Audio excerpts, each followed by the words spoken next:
आजकल बहुत सारे लोग मुझसे पूछते हैं कि मेरी वाइफ मुझे फोर्स करती है कि मैं अपने माता पिता से अलग घर लेके रहूं। आजकल देखते हैं समाज में एक नया ट्रेंड आया है। हस्बैंड वाइफ के इतने डिस्प्यूट्स नहीं है, उनकी बन रही है, लेकिन वाइफ को प्रॉब्लम है कि वो जो हस्बैंड है अपने माता पिता के साथ क्यों रहता है और मैं क्यों अपनी सास ससुर की सेवा करूं। अब ये कितना सही है या गलत है, वो आपको ज्यादा पता। अब सवाल ये उठता है कि क्या किसी हस्बैंड को फोर्स किया जाए कि तू अपने माता पिता से अलग रहे, तो क्या ये डिवोर्स का ग्राउंड बन सकता है? क्या ये क्रूअल्टी है? इन सब मुद्दों को जानेंगे आज के इस डिटेल्ड वीडियो में, क्योंकि हाल ही में दिल्ली हाई कोर्ट ने एक लैंडमार्क जजमेंट में इन सब चीजों को डिस्कस करते हुए बताया कि क्या क्रूअल्टी है, क्या डिवोर्स का ग्राउंड बन सकता है या ये बन नहीं सकता है। Welcome back to my page. मैं हूं आपका एडवोकेट दोस्त कुणाल चंद्रमानी और आप मेरे साथ देख रहे हैं पॉडकास्ट विद केसी, जहां पे हम आपको देते हैं कानून से बड़ी छोटी से छोटी और बड़ी अपडेट्स और आपको अवगत कराते हैं नए कानून से नए एडवोकेट्स के साथ। आप मुझे सब्सक्राइब और फॉलो कर दीजिए ताकि आपके पास अनेक इंफॉर्मेटिव नॉलेज आ जाए।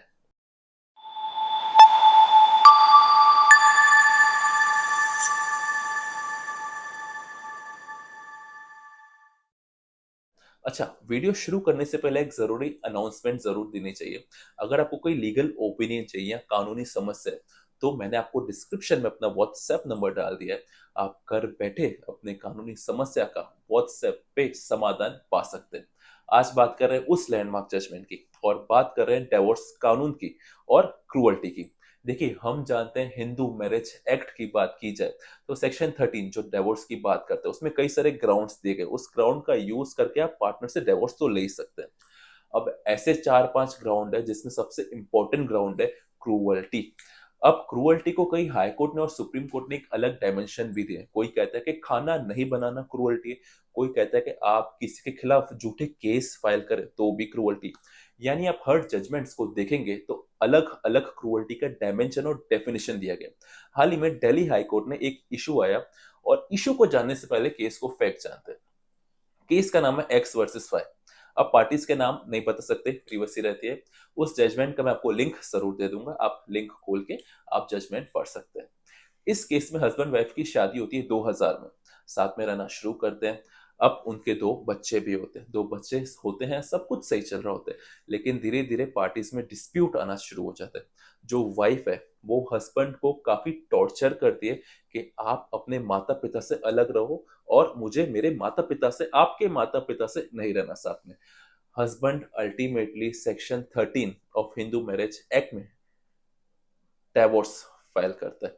मैं बता दूं, डिवोर्स आपके जिला फैमिली कोर्ट में होती है, फैमिली न्यायालय कोर्ट में होती है, वहां पे फाइल होती है जब हस्बैंड अपनी वाइफ से परेशान होता है।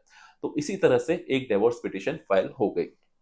डिवोर्स पिटिशन जब फाइल हुई, उन्होंने डिवोर्स पिटिशन में जो तलाक की याचिका होती है उसमें एक मेन ग्राउंड बनाया कि मेरी जो पत्नी है वो मुझे काफी परेशान करती है, टॉर्चर करती है और साथ ही साथ जो घर में बड़े हैं उनका रिस्पेक्ट नहीं करती, ना समय पे खाना बनाती है और मुझे फोर्स करती है कि मैं अपने माता पिता का घर छोड़ के उसके साथ अलग से कहीं रहूं, जो मुझे मंजूर नहीं है। वही वाइफ का रिप्लाई आता है कि ये जो रिटर्न स्टेटमेंट आता है कि वो कहती है कि ऐसा कोई एलिगेशन सच नहीं है, ये सब झूठ है, बल्कि ये मुझे, मेरे जो हस्बैंड है, मेरे जो फादर इन लॉ, मेरे जो मदर इन लॉ, जो मेरे सास ससुर है, वो मुझे परेशान करते हैं। इसलिए जो इनका ग्राउंड है वो सरासर गलत है और ये डिवोर्स ग्रांट नहीं किया जाना चाहिए। मैं अपने पति के साथ रहना चाहती हूँ।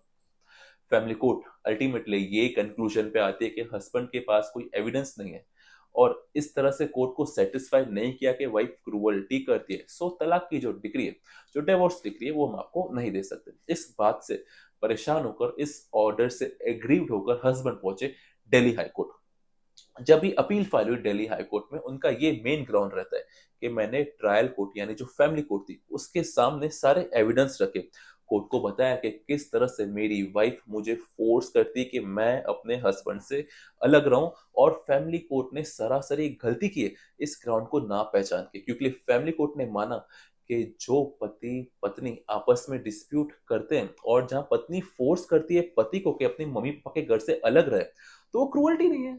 अब मैं इस बात से व्यथित हूँ और ये मेरे लिए बड़ी क्रूअल्टी, क्योंकि मैं अपने मम्मी पापा के साथ रहना चाहता हूँ और इसीलिए मेरी वाइफ मुझे टॉर्चर करती है।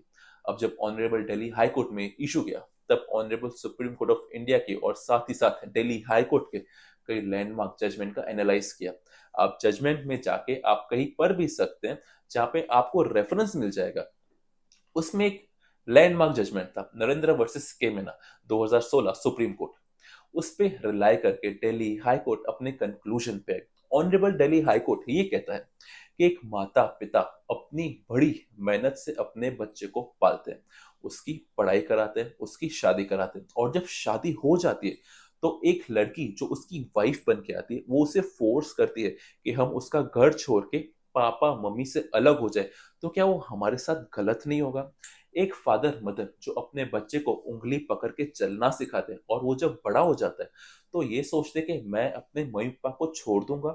एट द एंड वो जब ओल्ड एज में आ जाएंगे तो उनकी देखभाल कौन करेगा? उनके मेडिकल ट्रीटमेंट जब जरूरत पड़ेगी वो कौन पूरा करेगा? इन सब बातों को ऑनरेबल दिल्ली हाई कोर्ट ने जाना और नोट किया ऑर्डर में कि ये सरासर गलत प्रैक्टिस है और इससे बड़ी कोई क्रूअल्टी हो ही नहीं सकती जब एक वाइफ फोर्स करे अपने हस्बैंड को कि तुम अपने माता पिता का घर छोड़ के आ जाओ। अल्टीमेटली दिल्ली हाई कोर्ट ने नरेंद्र वर्सेस के मीना जजमेंट को आधार मानते हुए क्रूअल्टी माना और बोला yes, it is the part of a cruelty, और ये क्रूअल्टी के कारण सेक्शन 13 में डाइवोर्स देना बनता है। Finally honourable Delhi high court ने इस आधार पर डाइवोर्स ग्रांट भी कर लिया। मुझे पूरी उम्मीद है आपको ये वीडियो काफी पसंद आया होगा।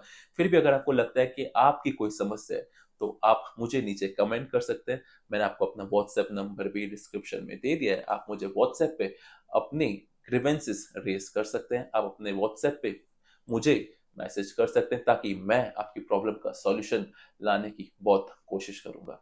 बने रहिए मेरे पेज पे अब पॉडकास्ट विद केसी, जहां पे आपको मिलेगी ऐसी अनेक इंफॉर्मेटिव वीडियोस, और सब्सक्राइब और लाइक तथा शेयर करना ना भूलिए। Thank you.